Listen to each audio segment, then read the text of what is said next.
ओम नमः शिवाय। हर हर महादेव। ओम पार्वती पतये नमः। आप सभी को तीज व्रत की हार्दिक शुभकामना।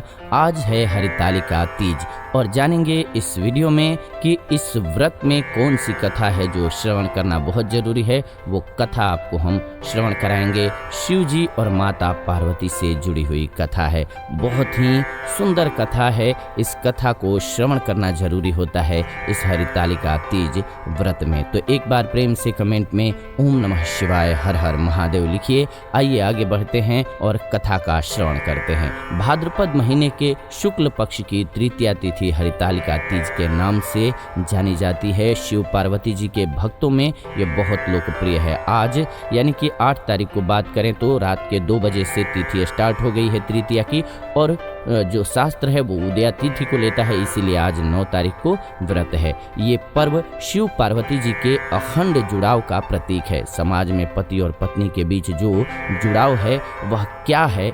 क्या इनके मध्य कोई ऐसी डोर भी है जो हमको एक शांत और मंगलकारी परिवार की ओर ले जाती है? दूसरा प्रश्न ये कि परिवार तो अन्य देवों के भी हैं, लेकिन सनातन संस्कृति में शिव परिवार ही क्यों आदर्श बना? ये भी सवाल आता है। तो आइए इन सभी सवालों के जवाब लगभग आपको इस वीडियो में मिलेगा। भगवान शंकर और पार्वती जी के मिलन के कई प्रसंग हमारे लिए आदर्श हैं। शिव पुराण से लेकर के श्री रामचरितमानस तक अनेक ग्रंथों में शिव जी और पार्वती जी को श्रद्धा और विश्वास की संज्ञा दी गई है। श्रद्धा पार्वती जी हैं और विश्वास साक्षात भगवान शंकर हैं। जब एक दूसरे के प्रति श्रद्धा और विश्वास होगा तो वह आदर्श परिवार होगा। जहां इनमें से किसी एक की भी कमी होगी, परिवार संकट और क्लेश में घिर जाएगा। शिव प्रसंग में 2 स्त्री आती हैं, एक सती और दूसरी पार्वती। हम पार्वती के रूप में स्त्री को अंगीकार करते हैं। क्यों? पार्वती जी को ही हमने अक्षत सुहाग की अधिष्ठात्री माना है, क्योंकि वहाँ समर्पण है। सती प्रसंग में अपनी जीद है, लेकिन पार्वती के रूप में हर स्त्री सौभाग्यवती है। हरितालिका तीज का प्रसंग भी इसी से जुड़ा हुआ है।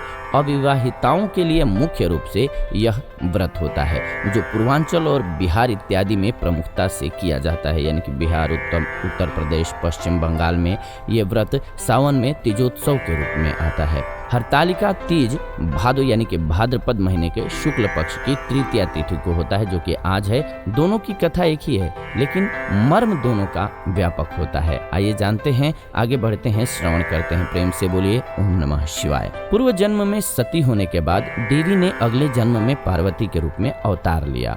भगवान शंकर को पाने के लिए घोर तपस्या की, अन्न जल तक का त्याग कर दिया। उनका शरीर पर्ण के समान हो गया। यहीं से देवी का नाम अपर्णा पड़ गया।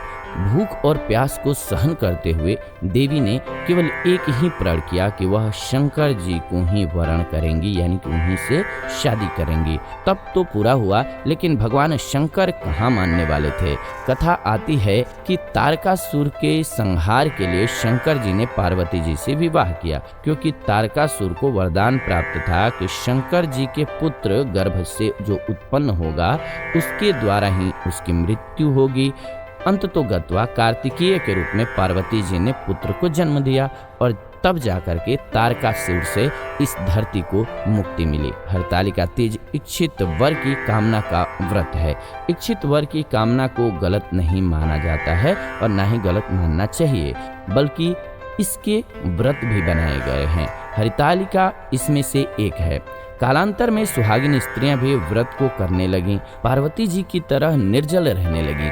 मुख्य उद्देश्य एक ही है, शिव ही शिव हो, यानी कि कल्याण हो, परिवार में भी और दाम्पत्य जीवन में भी। शिव कल्याण के देव हैं और पार्वती जी कल्याणी हैं। पारिवारिक और वैवाहिक सभी संस्कारों की नींव शिव परिवार से ही पड़ी है। ये सुखी और आदर्श परिवार है। इसमें कार्तिकेय के रूप में गर्भोत्पन्न शिशु भी हैं, तो मानस पुत्र के रूप में गणेश जी भी शामिल हैं। अशुभता और शुभता का संकेत देने वाला नादिया भी है, तो श्रद्धा के रूप में साक्षात पार्वती जी भी हैं।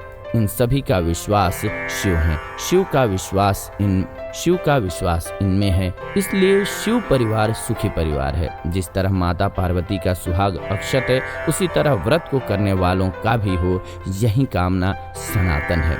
यही हरितालिका है। हम सभी परिवार के लिए कुछ न कुछ समर्पण करते हैं। अन्न जल का त्याग इसी संकल्प का हिस्सा है। सब सुखी हों, सभी का परिवार श्रद्धा और विश्वास के साथ फूले फले, यही कामना हमको और हमारी संस्कृति को पल्लवित करती है, आगे तक लेकर के जाती है और महान परंपरा वाला देश बनाती है, जिसके लिए बाहर के लोग भी तरस रहे हैं और आकर के इन पर्व और त्योहारों को करने लगे हैं और हमारी सनातन संस्कृति को समझने लगे हैं।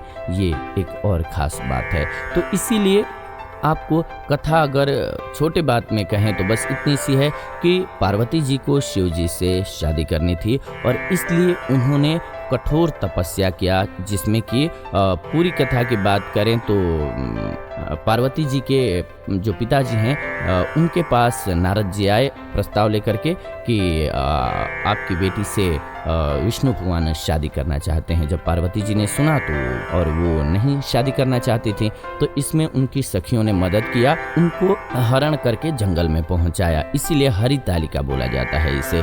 तो इसके बाद जंगल में उन्होंने जाकर के ना कुछ खाया और ना ही कुछ पिया, वहाँ घोर तपस्या किया। इसी से भगवान शिव प्रसन्न हुए और उन्होंने शादी के लिए हाँ बोला और फिर बाद में शिव जी की शादी हुई। तो इसीलिए इसे इच्छित वर की प्राप्ति के लिए अच्छा व्रत माना जाता है। आप सभी को एक बार पुनः हरितालिका तीज की हार्दिक शुभकामना। उम्मीद है आपको ये कथा बहुत पसंद आई होगी। ऐसी ही नई जानकारी, नई कथा हम आपके लिए लेकर के आते रहते हैं इस चैनल के माध्यम से।